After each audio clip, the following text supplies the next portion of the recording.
Kamusta, Taurus? Welcome to Like a Tarot. Alamin natin kung ano ang message ng universe para sa mga Taurus. Angels and guides, please guide us. Ano ang reading para sa mga Taurus?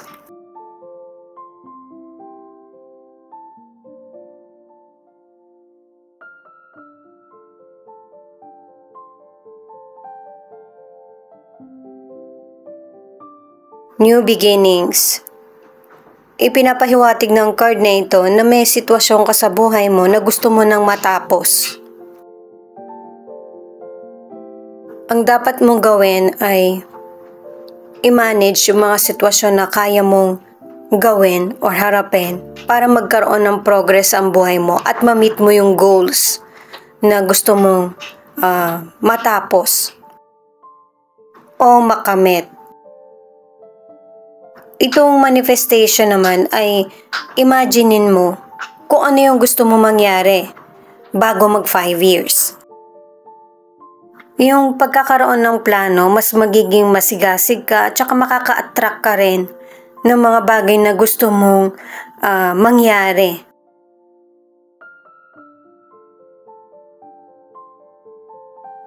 Cycles of life. Alam ng universe at ng guide mo kung ano yung best para sa'yo. Na kahit may kalayaan ka para pumili. I-let go at saka tanggapin kung ano man yung daloy ng buhay. Kasi meron talagang ending at saka new beginning. Kahit na painful ito sa simula. Yun yung nakalagay sa booklet na binasa ko sa inyo. Binasa ko lang para mas detalyado. Pero maganda yung pagkakasunod ng mystical cards mo. Ito naman yung angel number mo. 444. Something very good is coming your way. Good news, good times, good relationship, good health, and many blessings.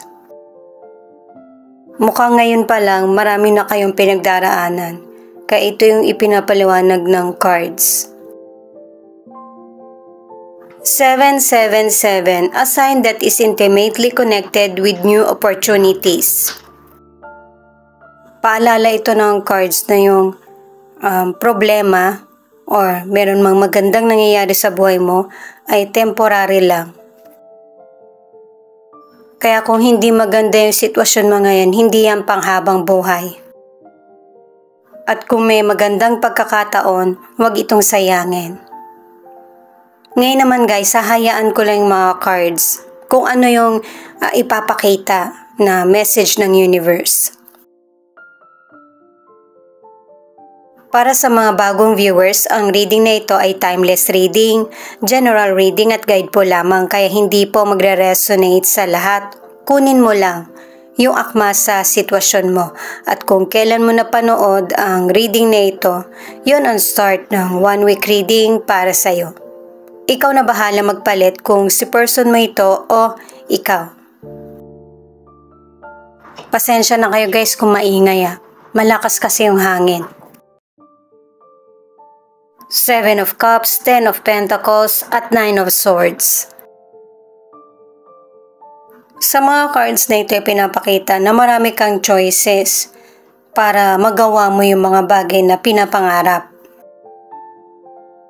Lalo na't ang ilan sa inyo nagkakaroon ka ng problema sa financial pero wala kang magiging choice kundi mag-move on sa kung ano yung nangyayaring daloy sa buhay mo.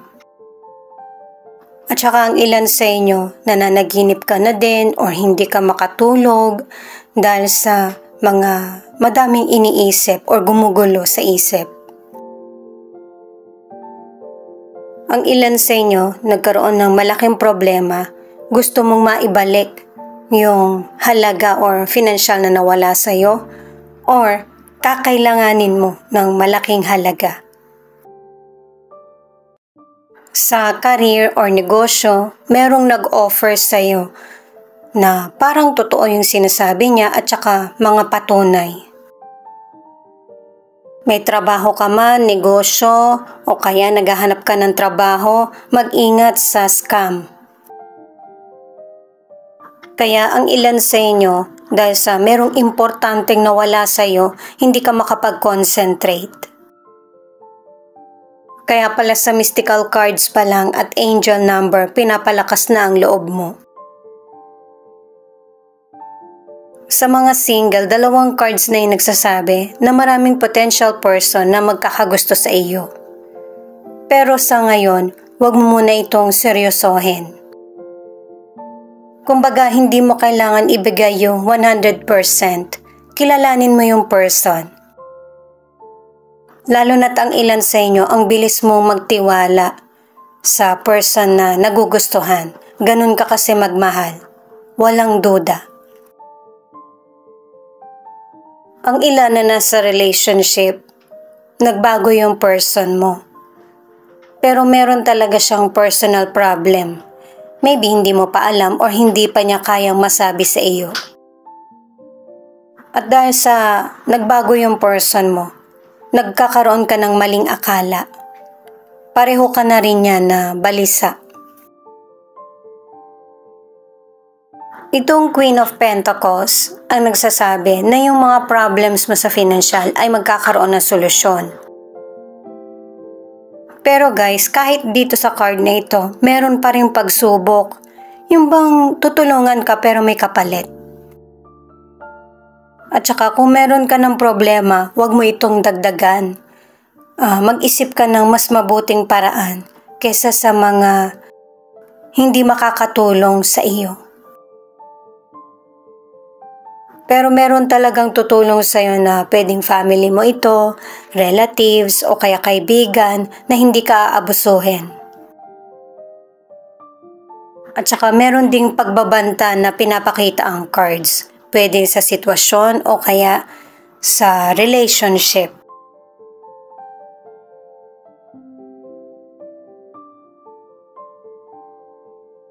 At saka pinapakita rin na ang ilan sa inyo, meron kayong legal issues na natatakot ka na baka kunin sa iyo yung anak mo.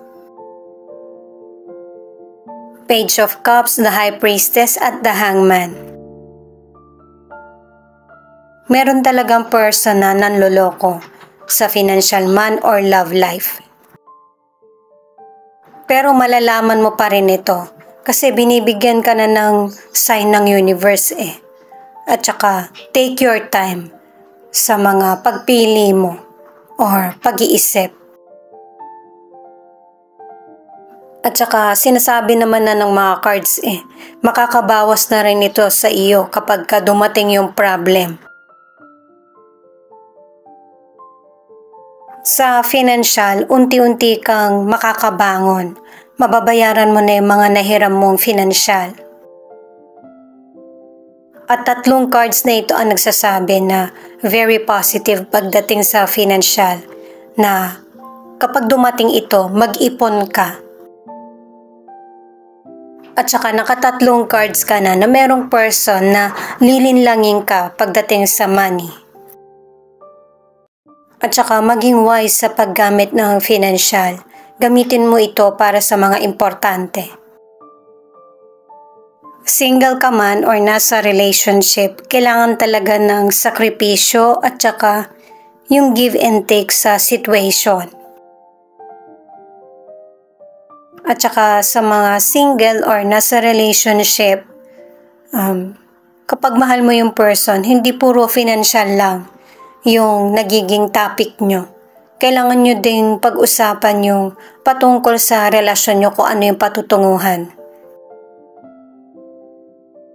At saka, gamitin mo yung talas ng pakiramdam mo at saka makinig ka rin sa sign na ibinibigay sa iyo.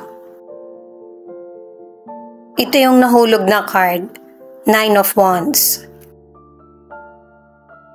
Pangalawang card mo na ito na meron talagang person na tutulong sa iyo sa mga mahirap na sitwasyon na pinagdaraanan. At saka ang ilan sa inyo hindi pa nare-resolbahan yung problem. na kinakaharap, kaya kailangan mo magpatuloy at lakasan ang loob.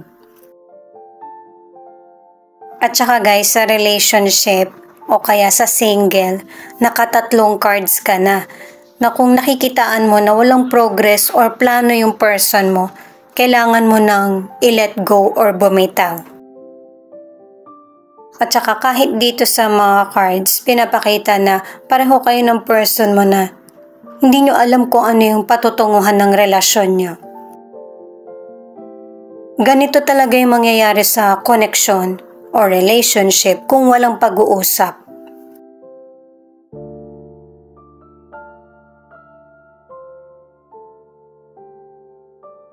Ito naman yung outcome, 9 of Cups, the Star, at the Lovers.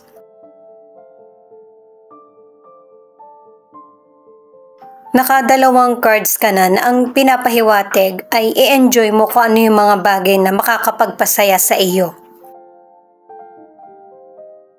Ang iba naman, magkakaroon ng pagtitipon at ito na yung time na mareresolbahan yung problema na kinakaharap.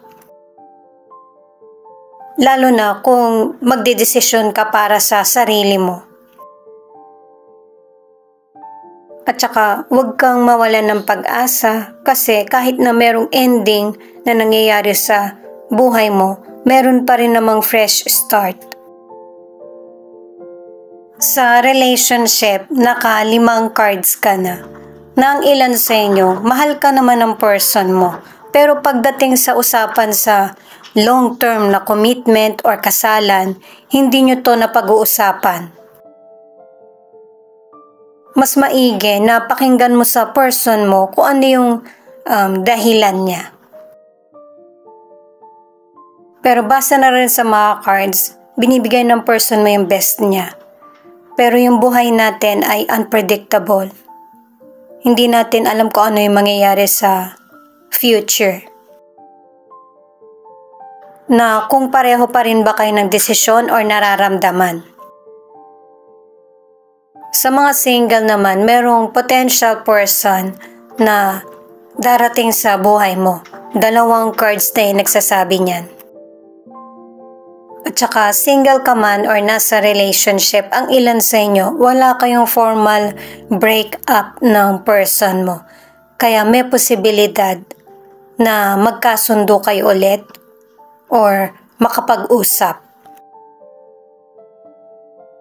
Mas magiging maayos yung connection nyo. Magiging magkaibigan kayo.